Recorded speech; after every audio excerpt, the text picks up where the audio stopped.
Avec la nouvelle doctrine pro-pétrole et gaz annoncée à Washington par le Canada, ça regarde bien pour que le premier ministre soit de nouveau nommé l'homme de confiance des pétrolières.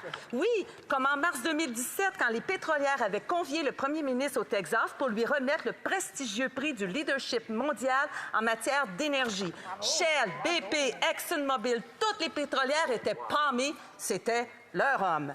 5 ans plus tard, avec l'annonce à Washington de la nouvelle doctrine, est-ce que le ministre pense que son chef a une longueur d'avance pour gagner le prix encore cette année? Honorable ministre de l'Environnement et des Changements climatiques. Merci, Monsieur le Président. Ça me fait plaisir d'annoncer à ma collègue que le premier ministre du Canada a été nommé homme de l'année par la très importante revue internationale National Geographic. C'est d'ailleurs pas un hasard si les Nations unies se sont tournées vers nous pour l'organisation de la prochaine conférence internationale des Nations unies sur la protection de la diversité biologique, alors que cette conférence-là ne pouvait pas se tenir en Chine. Alors, entre la Chine et le Canada, on a des drôles de comparaisons. Parce que ce que ça annonce, c'est que ça rappelle l'annonce du Canada à Washington.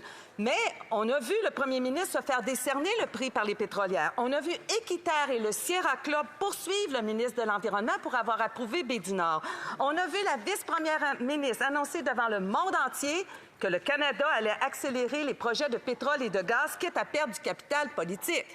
Madame la Présidente, est-ce qu'on doit croire ce qu'on voit ou ce que le gouvernement dit?